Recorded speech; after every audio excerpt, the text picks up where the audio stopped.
Okay, who's licensed? Yeah, a whole bunch of you. Okay. Who has a station at home?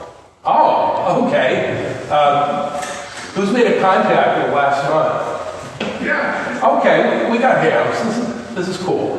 And so obviously you're still interested. I just threw this in. You know, in the beginning it was just Marconi and the Navy and everybody else were amateurs. They laid down some regulations in 1912 and banished the amateurs to 200 meters and down, which turned out to be a good thing, but there's a whole story there. Anyway, just by way of introduction, I'm N3FRQ. I was originally licensed in 1987. In those days, they had this thing called Technician Plus, which got you the novice privileges on HF, which wasn't much, and technician privileges. You had to do slightly than 5 word per minute Morse code. I've got a bad attitude about Morse.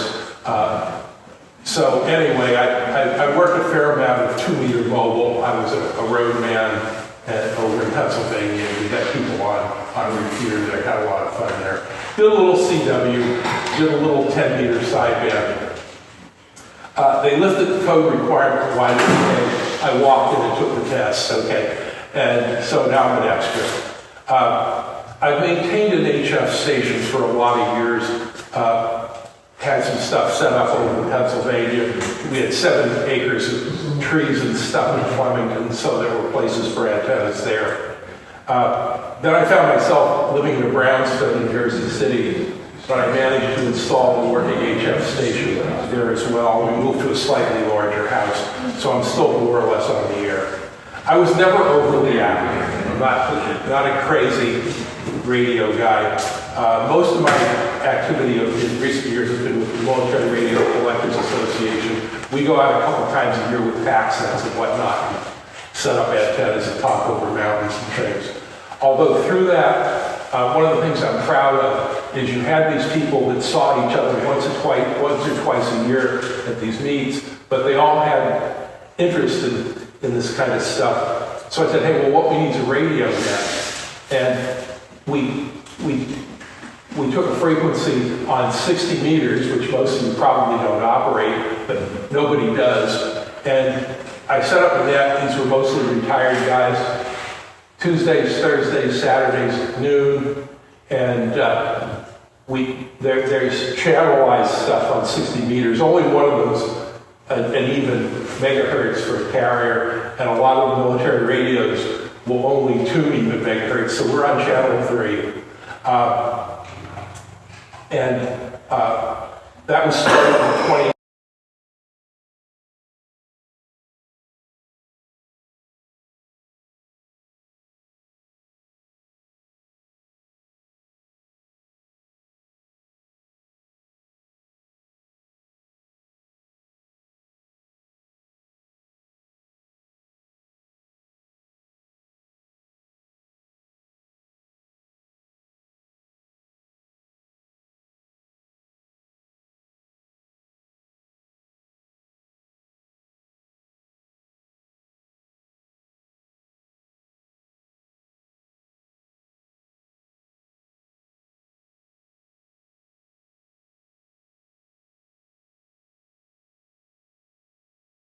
Testing and things like collecting certificates for worked all states, worked all zones, worked all neighbors on 21 megahertz in the old days. But nobody was there that day. Anyway, and then there's the VHF and UHF stuff, which for most people boils down to being repeaters. And for the extremes, you can go into satellite communication and move out, whatever. So I kind of feel like Rip Van Winkle, but I'm sure a lot. We really have to go back and read this thing. I had never read it, but it turns out Rip didn't get along well with his wife. This is up in the Catskills, so he'd take his dog and his rifle and he'd go way out in the mountains. And he runs into some dwarf that has a keg of whiskey or something, And one thing leads to another. Rip falls asleep, and he wakes up, and his clothes are in tatters. He's got a huge beard, and his rifle has rotted away. It's 20 years later. So I think a lot of us kind of feel that way when you take a look at what's going on in ham radio today. And so I'm just going to kind of make comments. If you have comments, just chime in, because this is, a learning thing for us all. Like Ted back there, he knows about clusters and all that esoteric stuff, so I certainly don't. The thing that's really happened, here's our kind of radios, and the real world is analog, and what you're talking about here is signal processing. The antenna makes electromagnetic waves into electrical currents that come down to your radio, but everything comes down at once, so you need to do some things. Filtering, frequency shifting, more filtering, amplification, demodulation, etc. And we used to do this with, hardware, transformers and tubes and variable capacitors and all that kind of stuff. Well, somewhere along the line, Bush Jules was here because I give him a hard time about working for the phone company. But the phone company says, hey, well, let's just take a waveform and we'll measure the voltage every so often and we'll write down the numbers. 1960, that was T-carrier. C-carrier? T-carrier. Okay. And so this is what's known as a time series. And you can use those numbers to accurately reproduce the waveform. Well, back in 1960, this was expensive and cumbersome, but not many people did it. And then this happens. You've all heard of Moore's Law? Yeah. Yeah, Gordon Moore worked for Fairchild and then started up Intel. And back in the 1960s, he noticed that they were getting twice as many devices on a square-inch integrated circuit every 2 years. And this has continued ever since. And, it's how often do you get a win-win-win? You can get more devices on the chip, so they're cheaper.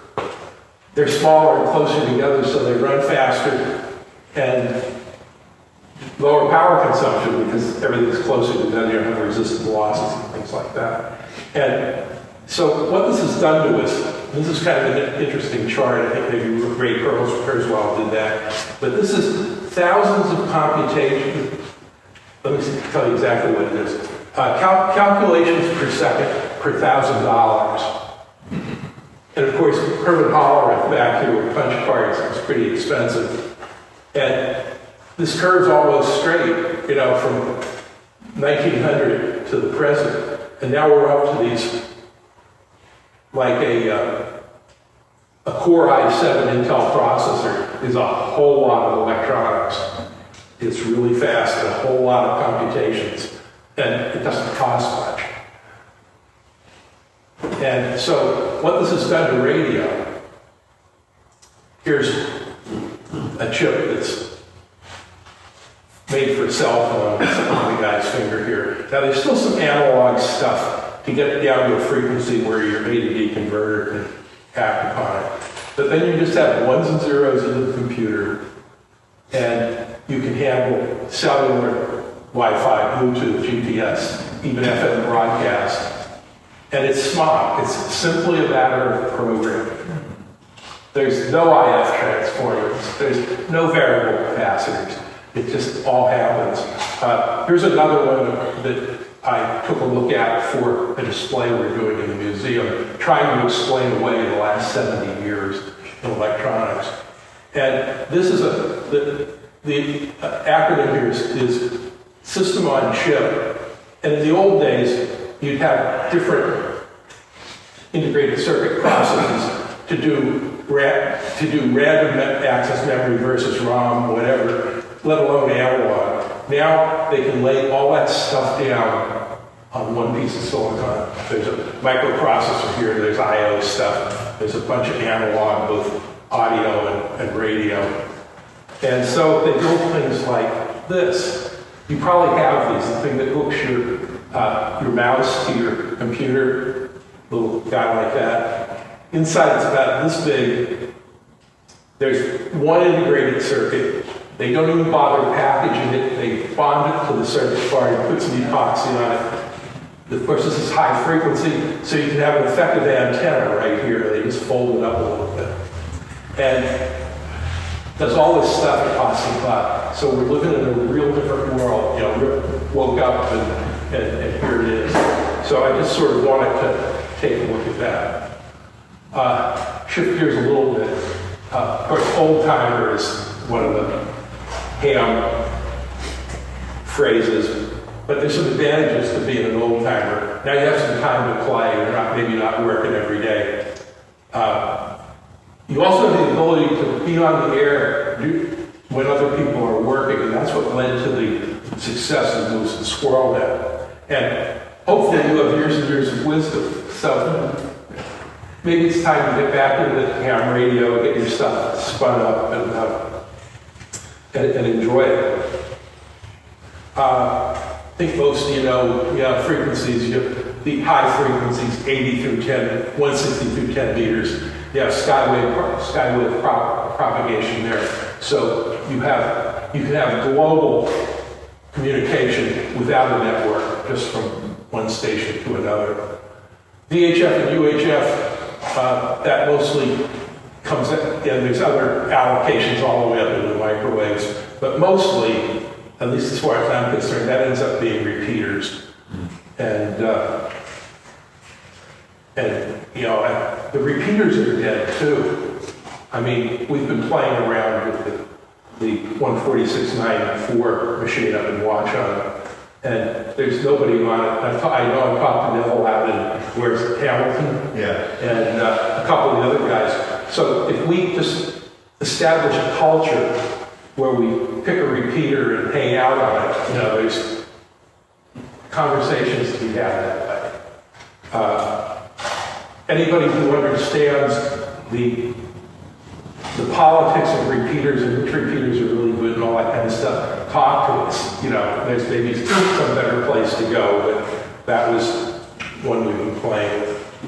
Of course, for those of you who aren't familiar with this, a repeater is a radio station. You put it up on a mountain or a tower or something, and it broadcasts on a frequency which everybody listens to.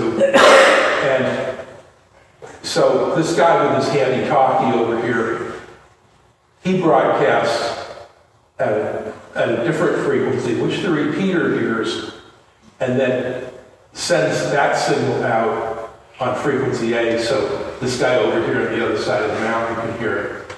And if you're reasonably close to a repeater, those little $40 Chinese handy talkies will do the job just fine. We're maybe a little spread out for that, for the bunch of people we have. But that's basically the deal with repeaters. What makes them really work is this concept of tone squelch. You transmit here along with your voice is a low frequency, like 141.3 hertz, and that activates the transmitter.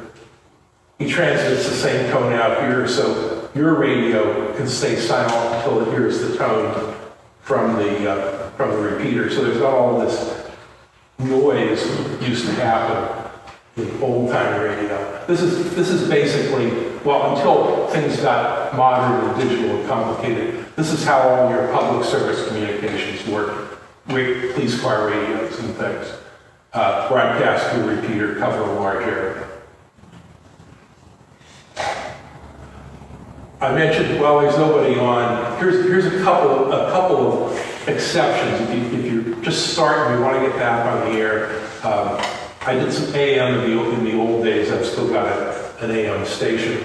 There are some AM hangouts, the so-called AM window 3885 on 75 meters. In the afternoons, late afternoons, there's always people hanging out there. I mentioned 60 meters, which is new and unused, Moose and Squirrel, 3 days a week. And we could go the other days of the week, or 1 o'clock instead of 12 o'clock, and do a 60-meter net, you know, real easily. A little later in the afternoon, probably do a 75-meter net. So nets are possible. We got to see if we have that kind of interest, have that many people in a position to be on the air. If you just want to test your radio on 40 meters, there's a couple of nets that were set up for 40-meter mobile people. One's called E-Cars, that's East Cars, 7255 lower sideband, and there's mid-cars out in the Midwest, 7268. During the middle of the day, you want to test the radio, just go there, check into the net, and they'll give you a simple report. They'll be glad to talk to you. There's also an AM window on 7290 or 7295. I don't know how much that's used. 20 meters. Now, all of these, for our intent and purpose, are mostly, relatively continental radio. You run 75 meters in the afternoon, you're talking about endless propagation, 200 transit miles out. But the advantage of that is you get solid coverage in that area, and everybody can hear everybody, and you can have a useful conversation. Sometimes a day, 40 meters will do that. 20 is really, 20 is a skip band. You can't always hear everybody that's in a conversation. There's two people talking. You can only hear one of them. And you can't talk to somebody 100 miles away because you skipped over it. There's an AM calling frequency on 20. I'm not sure anybody's used that since Ashtabula Bill died. Does anybody remember Ashtabula Bill? Anyway, he was a fixture of AM. But there's also a constant net on 14300, the Marine Mobile Services net, and they're on the air almost all the time. Their reason for existing is to provide people out in sailboats and things a way to communicate back to the world, but not all that much of that happens, so they're glad to take check-ins, talk to you. So if you need to test the radio, you need to get started up, you can do those kind of things. I have not worked much 20 meters, but since we set up the station, 20 meters is pretty interesting. You can talk to Europe. I talked to a guy in Brazil when I came down here this afternoon, another guy back in Slovenia. So it doesn't take a real complicated station to get international contacts on HF. One of the things we are fighting right now is we're down here, we got no sunspots. And that means conditions just aren't like they were years ago. And in fact, I have this feeling that the sun has shifted gears on us, and we may be heading for one of those deals where you have an ice age and things. But that's just, who knows? This is 11-year cycles. And back in 1960, it was really hot. Anyway, that's sort of the basis of radio. Now, here's where people get into problems. Radio stations are defined by their antenna systems. And this can get really out of hand. Here's a guy out in Western Pennsylvania. Look at this thing. It's a multi-transmitter, multi-operator contest station. And there's stuff here like there's a 4-element array for 75 meters and, beams 200 feet up in the air, things like that. Okay. Does anybody have a station, anything like this? Even a 100-foot tower?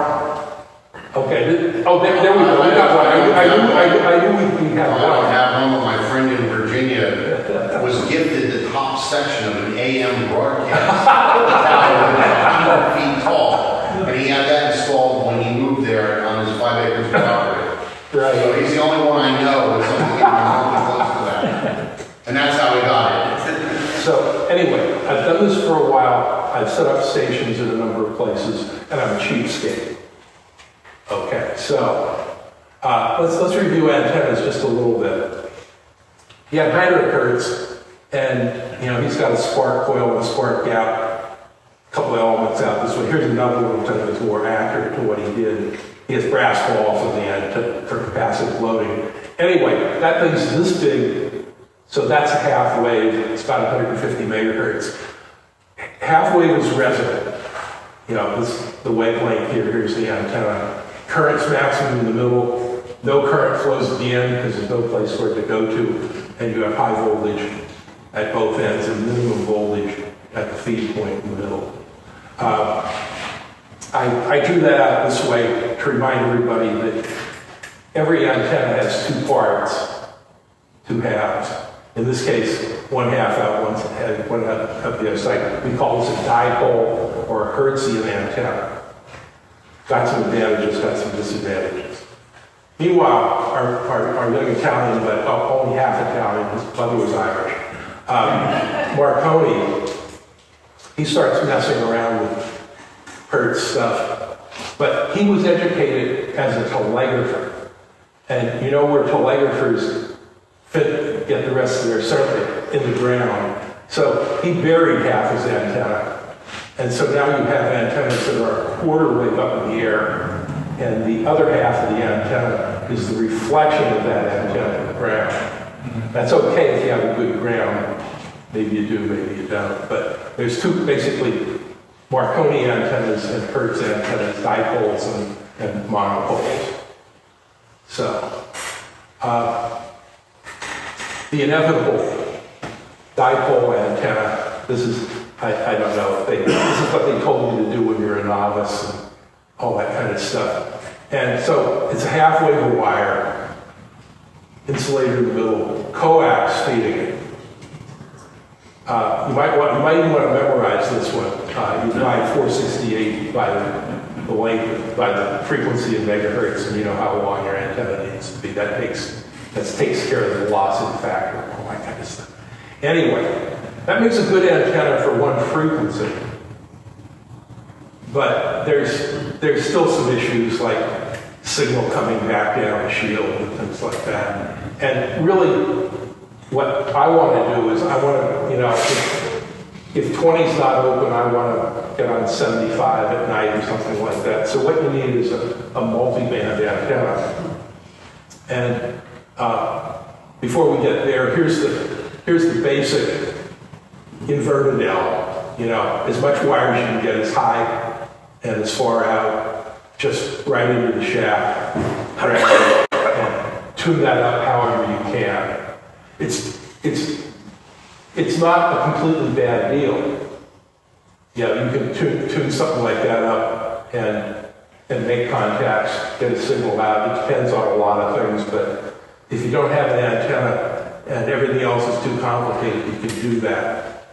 In the old days, tube transmitters, you know, you tune and load, they had a matching network built into them. So maybe you couldn't match every antenna on every frequency, but you could use that wire on a bunch of different bands. But now it's more difficult. You have radios that are just 50 ohms out, and that's all she wrote. So you probably need an antenna tuner to do that. Now, here's my secret weapon, my favorite, all-time favorite HF antenna. Looks like a dipole. I prefer to call it a doublet because it's not necessarily cut for any particular frequency. You can, for instance, do, you know, it's 124 feet for 75 meters. And the feed line is open wire line. There's a couple of reasons for this. One is that it's low loss, and the other is that it's balanced, so you don't have pickup of local noise from down here on the antenna. And also, and it enables the antenna to be balanced. And to further that theme, we put a balanced, unbalanced transformer down here. 4-to-1 works good.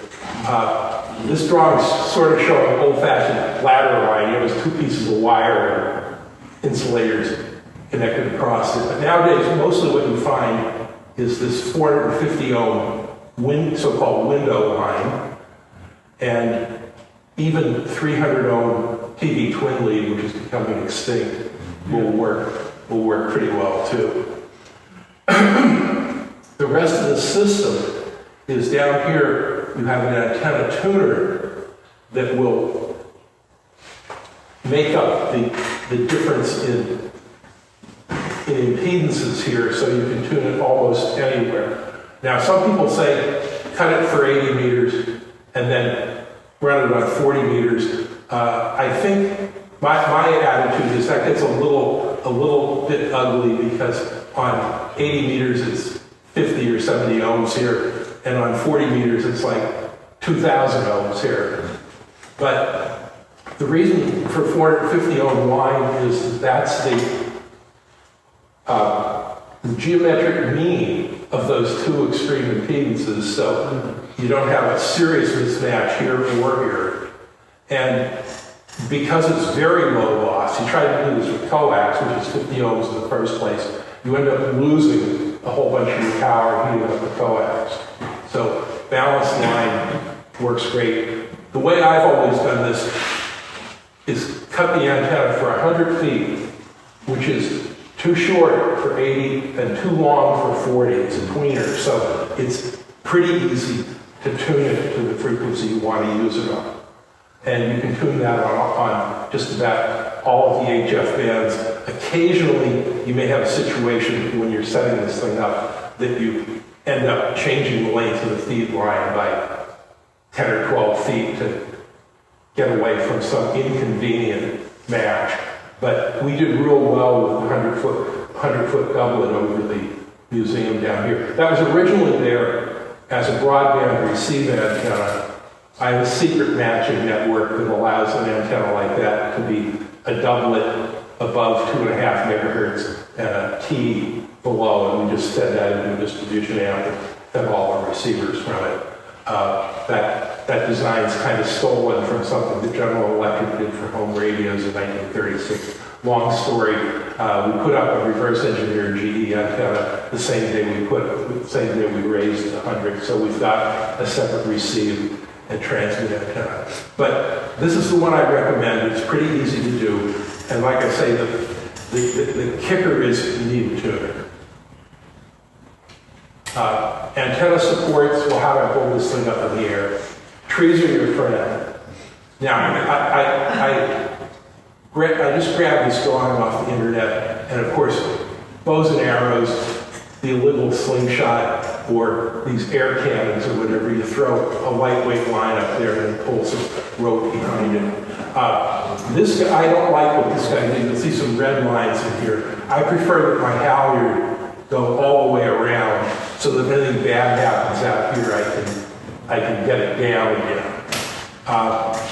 He's got a pulley at this end. I don't know that I bother with that. But over here, and this is kind of important, put the end of the antenna through a pulley down a separate halyard, and some kind of weight at the bottom here, and that gives you some compliance, so you can deal with the trees blowing around at 80-mile-an-hour winds. And there's two ways you can do it. You can just put this thing up and leave it sag, which was the way we originally had the antenna up. I've always used something like a cinder block out here. I didn't think that was too good in the front yard of the museum. So fortunately, we had some heavy bungee, and we've got a bungee there that will give us about 3 or 4 feet of stretch. And you can make an antenna like that stay up pretty well. The other thing is, don't use white rope. The sun eats it. Go to the Ham Fest. They have some really nice Dacron rope that has braided black covering on it. That'll last for a long, long time. Or if you find some of the OD military rope, that'll do it too. I had, yeah. Tie wraps too. Pardon me? Light tie wraps. The sun destroys. Oh yeah. If you're going to use tie wraps, well, you need to use black tie wraps outside. The white ones will go away in a year or two. So antenna tuners. And there've been generations of antenna tuners. One of the old ones from the 50s that I liked and had used quite a bit was the Johnson Matchbox. And this tuner was designed to feed balanced antennas. It'll do regular coax as well, but it's got double things here. And there's two versions. One version has an SWR bridge built into it, which is, helps you tune the thing. interesting how they did this. The 50 ohms comes into a transformer. That thing's tapped to take care of the different bands, and then tuned by these two caps. And then there's this cap and this cap, which are two sections, and they're differential. When you turn them, one cap gets bigger, the other one gets smaller. So with this control, you can just move that cap on the transformer here to get whatever impedance you want. Works real nice. There's other more modern tuners with, this, that, and the other thing, but they'll work. But what's happening today, 21st century, Moore's Law, all that kind of stuff, is automatic tuners, digital automatic tuners. The one that I started out with when I moved to Jersey City and was faced with how do I get an antenna that's going to work on this 20-foot wide house, fortunately it had a flat roof which we had access to, and I put up a 25-foot vertical and bought one of these tuners. These by a company called SGC that makes the ring radio gear.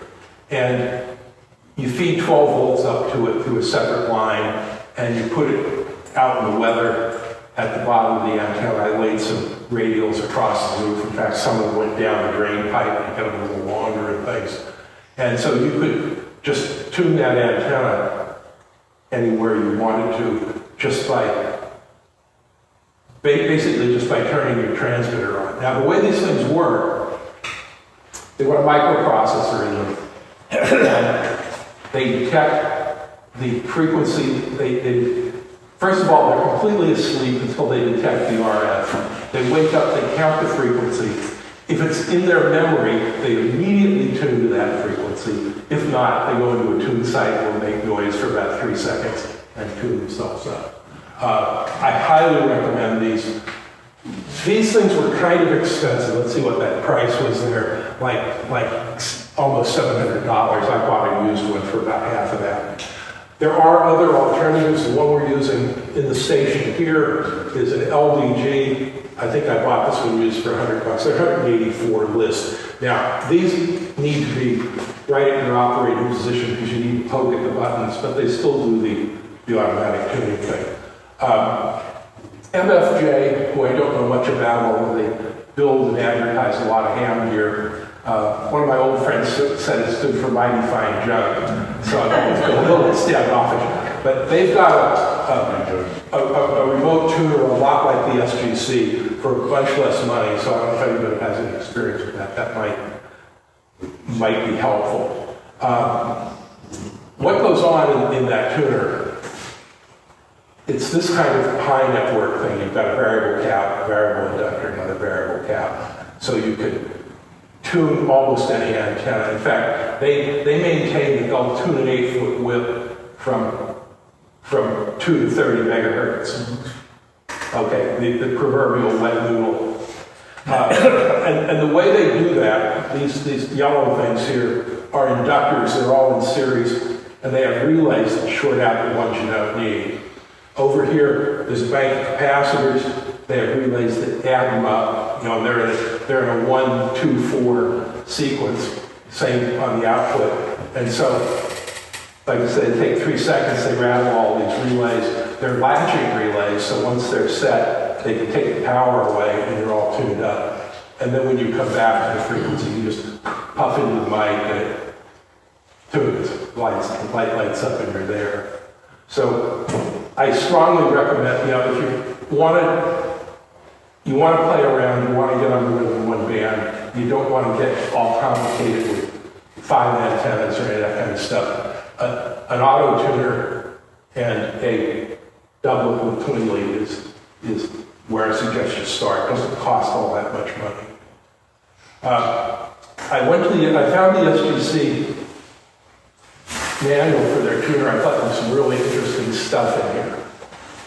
The kind of thing they originally had in mind was sailboats. This thing that holds the mast up the back here is called stay, and they're usually stainless steel cable. They put an insulator at both ends of this, put the tuner out here. This good-sized boat is 75 feet long, the radio goes inside somewhere. Just tune up the backstay and you got an antenna. Of course, that'll tune your random wire, your inverted L, whatever wire you get up in the air. In this case, they were putting the tuner outside. I don't know about this building. It looks like it's sandbagged, like something that would have been around in Vietnam, but I don't know what they were telling us here. And they do point out that you probably don't just want a ground rod here. You want, some kind of stuff to make a better RF ground. Then it gets interesting. They put some pegs in the wall, 3 feet by 4 feet, wind 70 feet of wire around that and tune it up with the tuner and get on the air. Might have to try that. They also point out that if the antenna's on the wall like this, that you don't get much vertical radiation, so it's just good out toward the horizon, and that maybe you want to flip it on its side if you want to do short-range stuff. Anyway, it's an interesting manual. Somewhere I'll put this presentation up where you can get to it, because there's some links you're going to want to know about. Here's another one.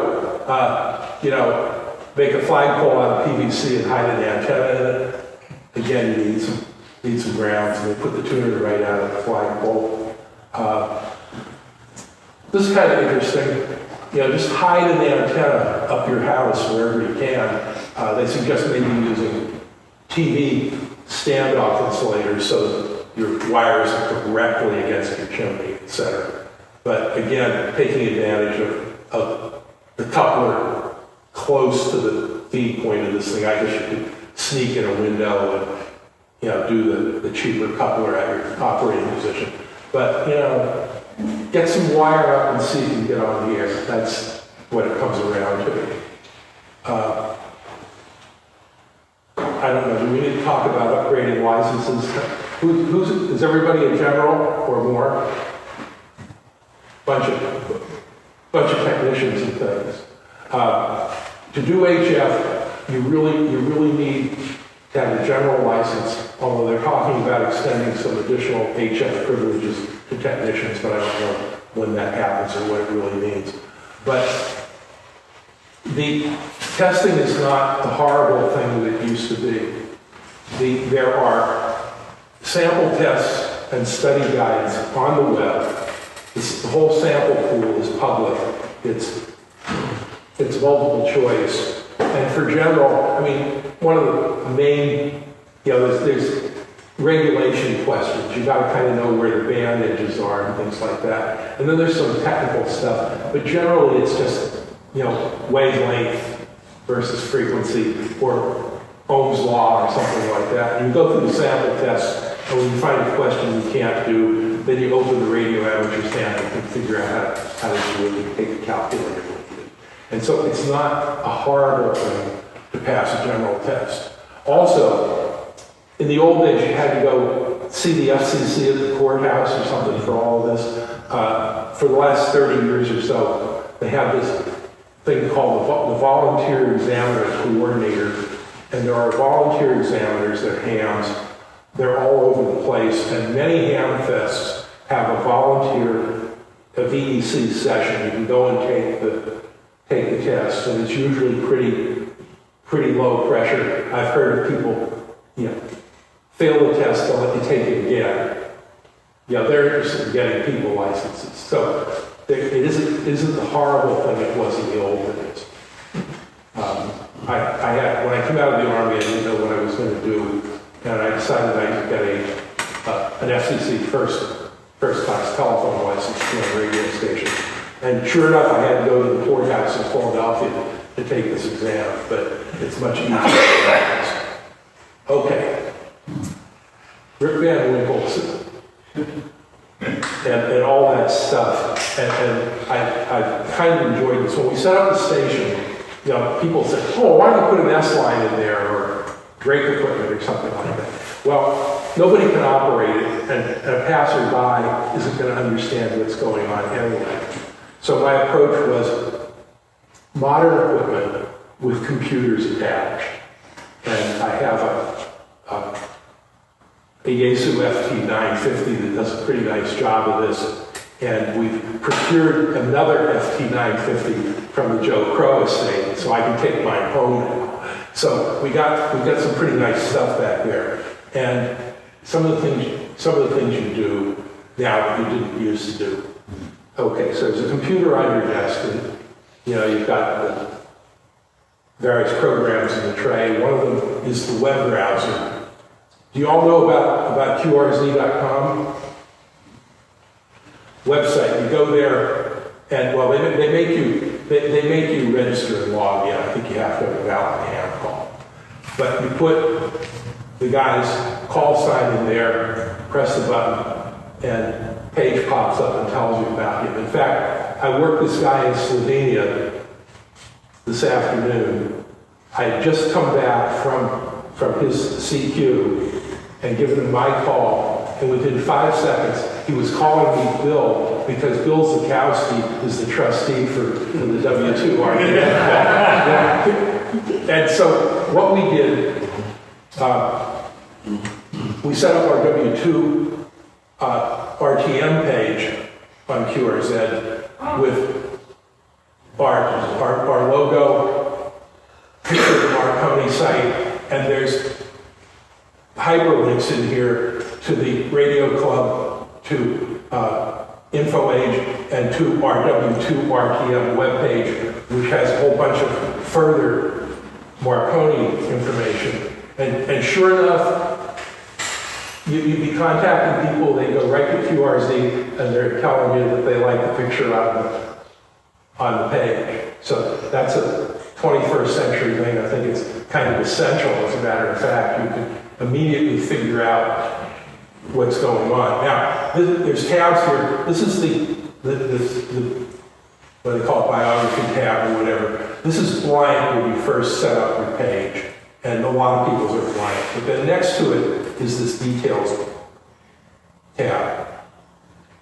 And this has all the stuff from the FCC database, who you are and what, and all this kind of stuff. It also gives you your antenna bearing and your distance to the station, sunrise and sunset out there. And they have a live Google map over here that shows where you're talking about. If you don't know what the Shark River, you just zoom out and see it's in New Jersey. Or you can zoom in and go satellite and see what the guy's station looks like. So, like I say, ham radio in the 21st century.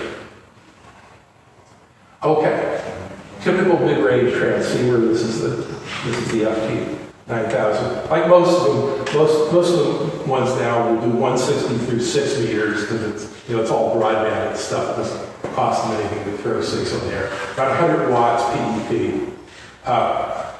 When I say wideband receiver, wide tuning range, and these are good receivers. This is a better receiver than your 590. Okay, and they do this through digital signal processing. All the IF stuff, both transmitting and receiving, is done in a 32-bit processor.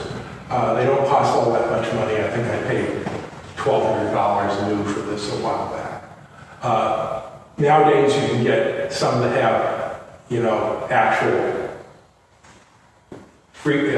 spectrum displays right in the radio and things like that. But I really don't like that because there's a lot of down buttons and there's a lot of hidden functions behind the buttons. And unless I get right on top of this, I can't read the damn thing. Okay. And the solution for that is to connect it to your computer.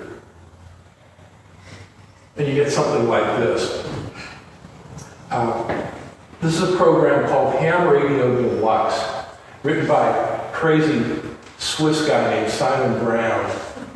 And he worked on this for years. He got up to fifth rev of the program. Then he sold it off to some people who did some more work on it. They're trying to sell it for $100 or something now. But version 5 The last side of the ground version is free. The new guys have gone around and kind of shamed everybody who had it up on the web. But if you want HRD5, talk to me, we'll get it to you. Anyway, you load this thing up, and I wish this was sharper and focused, but it's connected to your radio. You tune the radio, this display changes. You change this display, the radio tunes. Down here, you have sliders for all your stuff like mic gain, AF gain, RF gain, noise blanker, and all kinds of controls there. There's also controls up here to take care of your various modes and a lot of the other functions that are on the front panel of the radio. Now, there's a lot of stuff this does that I haven't a clue what it does, but I've played with it for a while. And they have a function here that will let you set favorites, which come up in a panel over here if you care to see it. And this particular one, I had been playing with this when I was doing some work on shortwave listening. What's left of shortwave listening, can we do something about this? And so I constructed a favorites list that, for instance, has the time signals on it, and most of the U.S. stations, most of which are Bible beaters, but there's some bright spots in among that. But anyhow, so you have these favorites set up, not going to be for the ham bands or whatever, and in one of the drop-down menus up here, you tell them to not only display this, but to mark the frequencies on these frequency scales here. These little yellow guys. And so, like this one says, what did it say exactly? This said shortwave time signals, which was the heading from here, and the frequency, which happened to be WWV on 7 megahertz. So you just click on the flag there, radio tunes there, and tunes to whatever, upper side band, whatever it was you had it set up for. And so all of your favorites show up along the frequency scale there, and you just click on them and go to them. Other things, these radios have two VFOs, and here's VFO A and VFO B, and you just click one button there and jump back and forth, etc. Another function here that we discovered when we were doing Marconi Day is, in addition to the favorites, they have a thing called Quick Save. And it's a push-down stack. And so you just click push save, quick save, and that goes on the top of the stack. And so you want to get back to any of those, you just click it. Also, if those flags are set, the quick save shows up on your band scale too. So for instance, you can tune down 20 meters, you hear a QSO. Well, I don't know, I might want to come back to this quick save. Go on down the band, find something else, quick save it, and now you can just come back to the stack and review those frequencies very quickly and easily. Yes? Does this program show you the activity on the No. We'll get there in just a second. Okay, and an additional feature here is a thing up here called DM780, which is a digital mode program. It'll let you do everything, starting with talking to a mechanical teletype and BPSK31 and all that kind of stuff. And so that's one of the modern things. You can talk to a teletype without having 700 pounds of hardware. And there's going to be some strange digital modes, but I don't know if we're going to talk about that right now. Okay, the other program I use is HDSDR, High Definition Software Defined Radio. And this, of course, runs on a PC. And what it was originally designed for was to talk to a software defined radio. Like, are you all aware of those $10 Chinese TV dongles that tune, all the way up to God and cost no money? Well, what you can do here is have your dongle connected to your PC, and you pull the first IF off off the transceiver, which is generally a high frequency. In the Yaesu, it's 69,450. So that comes in here. So, and this is pretty broadband, so you can do a wide spectrum display for it. And then you have another connection to the radio, which is called CAT. That's computer control of the radio by USB. So again, the radio is hooked up to this program, and this whole thing looks like this. Now, when I went to do this screen capture, the bands were completely dead, nothing was going on. So this is the AM broadcast band in Jersey City, which is a real mess. But we're tuned to 1010 winds over here. You've got, this is called a waterfall display. This, shows you in time what's going on there. Redder signals are stronger. There's a straightforward spectrum display here with the peaks and valleys. Down here is an audio display, again, a spectrum display, and a waterfall. That's sometimes interesting and useful, sometimes it's not. Over here, you have radio controls, the frequencies shown, the mode selection is here. And so, and in addition to entering frequencies here, you just take your mouse. I want to listen to 770. You go down there and you click, and the radio goes there. We were doing this on 20 a little earlier tonight. It's really kind of cool. You can just bang right onto a QSub. The other thing this does that I kind of like, entering a frequency from the keyboard in Ham Radio Deluxe is kind of cumbersome. You got to have the decimal point in the right place or something like that. These guys, if you just touch a key on the keypad, the number comes up, and you say 770, and you punch that button for kilohertz, and it tunes there. So, whether you're thinking in kilohertz or megahertz or gigahertz, you can just enter the number and punch the button, and the radio goes there. Ham Radio HD SDR, that's completely free, and they've got a thing built in there which is called OmniRig, which talks to most of the modern radios.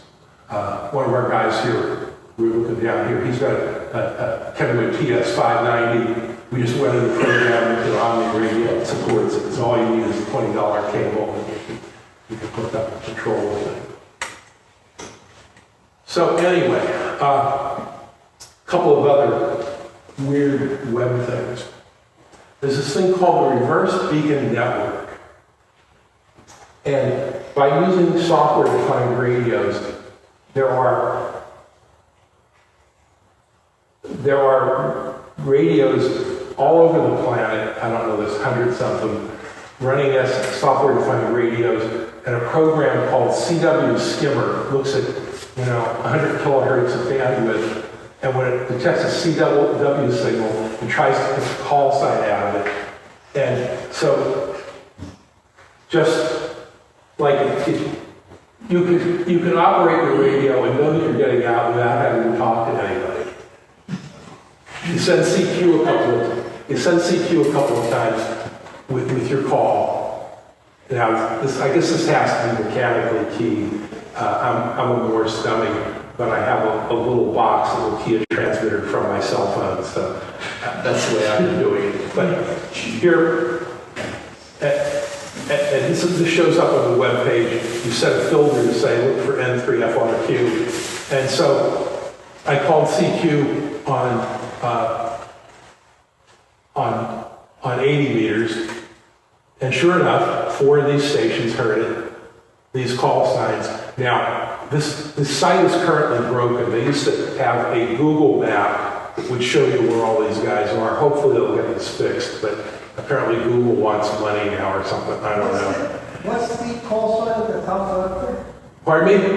The guy on the top left, what's his call sign? This guy was KM3T. Anyway, I just in quick succession here, I did this on 75, I did it on 20, I did it on 40, and again again on 20. Conditions were horrible. I wasn't hearing anybody. My antenna at home was not as high as the one out here. But sure enough, you get out and people can hear you. I started using this when I was playing around with the spy radios just to see if they were getting out, 5 watts on 75 meters or something. And sure enough, the map was a nice feature. I hope they get it back. That's a reverse beacon network. The digital modes, we kind of talked about that. The one that's grossing me out is RT8. Now, a lot of this stuff was written by Joe Taylor over at Princeton. I've met the man. He won a Nobel Prize for doing digital signal processing things. Then this noise that was coming down from pulsars. And Joe writes a program that sorts out all the frequencies and determines that it's 2 stars going like this because he can detect the Doppler shifts and all of that. And so he's got binary pulsars and doped the whole thing out, wins a Nobel Prize. But he's written a whole bunch of ham software. You'll see things like JT65, which is Joe Taylor. But this new one is called RT8. I'm not sure what that stands for, except I think it's because it makes an 8-second transmission that gives your call, and I think your grid square where you are. And the software that receives this is like a CW scanner. You see multiple stations. You click on one, and then you can click and reply to it. I think it's almost to the point where you might not have to click. The computers might just run a contest all by themselves. Like I said, it's kind of weirding me out. I don't have that running yet. I have some issues with the interface. But you go to the RT8 frequencies, and there's dozens of signals there. People are playing with this. Yeah, great way to tell whether the band's open or not. Just listen on the typically 74 kilohertz up from the bottom of the band. Yeah. And if you hear signals there, oh.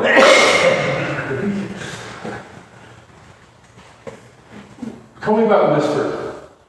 Well, I played with that a little bit. That's a similar thing, although it's designed to use very, very low power, below the noise level, essentially underneath the noise, typically a fraction of a watt. You set up a transceiver to do so, or you can use a little dedicated beacon transmitter. And everyone who monitors that couple kilohertz slice with a similar receiver for this will upload what they hear from you to the WSPR website. And then you can go to that website and see who heard you. And when you try this, you'll be very surprised how far over the world you've been heard with a half a watt worth of signal. This is flashlight power. And it's quite useful, once again, to tell what band's open and when and where to. So I have a list of the web resources. Like I said, I'll try to put this somewhere where we can get to it. But you had the QRZ, the call sign to look up. I didn't show you the propagation charts. I missed that, but I thought I had it in there, but I didn't. Anyway, there's this site in Australia that it was set up for aircraft radio people. I'm here and I want to know what frequency to be on to talk to England or whatever. And so they show you half the globe, and in colors they show you which frequencies to use. It's pretty enlightening. Looking at that chart, you can tell why we work with people we work on 20. Yeah, because it's only to those areas. That's kind of fun. That SGC manual, there's a lot of ways to use an auto tuner to do things. There's a practical antenna article, I just put the thing in there. Some of the graphics came from that. And the reverse beacons. So what do you want to do? You want to do HF? You want to do VHF? Do we want to do something as a club? Maybe just casually show off on a frequency and talk, or hang out on a repeater? We could schedule some time to be there and listen to see if anybody comes up. Or, does anybody want to get involved in a full-scale radio net of some sort? So those are open questions as far as I'm concerned, and, you know, do you want to stay just the way we are, or do you want to wake up like the Van Winkle and do some stuff with it? So that's my story, and I'm sticking to it. And questions, comments, whatever, yeah. Well, I listened in on the news and whatever net, and I could tell there were voices there, but just nothing. Conditions, I checked it, I attempted to check it, folks. Conditions have been are terrible, but part of what's going on there, I noticed the other day, is it seems to be okay close in for the first 100 miles. And a lot of those guys are 200, 250 miles out, and you have trouble hearing them. That's part of why I gave up being net control, because I've got an S5 noise level in Jersey City, and it just would beat up my ears to try to do that. Now we're at a sunspot minimum, and things are, and also you're getting into summer conditions, and it's kind of neat. But we should maybe, I think a couple of us sometime should just coordinate my cell phone or email or something and try a couple of times a day and a couple of bands and just see how it works out for us. I think midday on 60, and like I said, it's a problem there, but a lot of the radios need to be modified to work on 60. But modified in the case of the FT950 meant that you opened it up and there were 2 circuit card pads that you jump with a little bit of solder, and then it'll transmit any place you tell it to.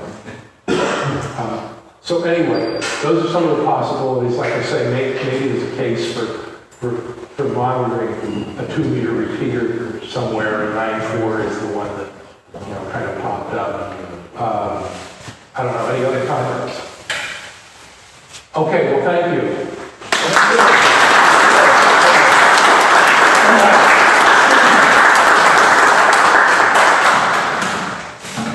Turn my transmitter off. Okay, there we go. Thank you, Al. As usual, wonderful presentation. We learned a hell of a lot tonight. And I'm off. We're on, I'm over there. Yeah, I'm off. We're good at batteries now. Oh, yeah. I'm sorry, now try it. Okay, there we go. All right, again, put it out there, Neville, Ted, people want to get involved, let's do something, all right? We started this fire, let's see if we can keep it going, okay? W2RTM, it's fantastic when you think about it. Al showed me at the Kutztown, he presented me with what might be happening with a cell card, and it looks great. You know, we already have self-addressed stamped envelopes coming in here, so I got to get QSI cards. All right, great. All right, listen up. We have a small auction going on here. We still have some stuff for sale in the back. Please remember, our next meeting, all right, our June meeting will be in Princeton, but it will not be at Bowen Hall, all right? It will be at the Computer Center Auditorium, which we did meet at 2 summers ago. Why is this? Are you going to put up balloons? Crumbs, whatever it is. Traffic cones, pretty girls with signs, whatever. What happens is, we're transmitting out, but Princeton University is renovating the Bowen Hall again, because you know how badly it needed that. So therefore, we are not able to meet there this summer. So for our next 3 meetings, we will be at the Computer Center Auditorium. And there will be signs. If you've never been there before, you will see put up signs. Don't worry about it. If you've been there before, I'll put up signs and don't worry about it. Because I know we're all old and we'll forget anything. Okay. So, but yes. Parking garage still open? Yes, garage is still open. That's not a problem. Park where we normally park. Or you want to park in the street, a little dicey. It's after 6. You have to feed the meter up until 6. Okay. After that, it's not a problem. And I've always, actually, the times I've been there, I park in the street, but then I'm usually there earlier and I just feed the meter. Okay. We will be Darren, who's speaking at the moment, will be giving us a presentation in June, correct, Darren? Yeah. Thank you. All right. And in July, we will be having a presentation there from our own Alan Walke, and he will be taking what Alan was saying a little further with the software-defined radio. Okay, he'll be giving us a presentation on that too. Okay, so if you're not going to be part of our auction, have a safe trip home. If you are, please step up and let's have an auction. And Darren, as usual, help. We appreciate it. Thanks for all coming. It was a little sketchy the week before with the weather, but we had a nice showing. So we very much appreciate it. Thank you very much. And for our clients tomorrow, we will be here in this room. And our experts, please show up also. They will be radio bagels. They won't be from Marvin, but they will be from Neptune, New Jersey. So let's go with the auction.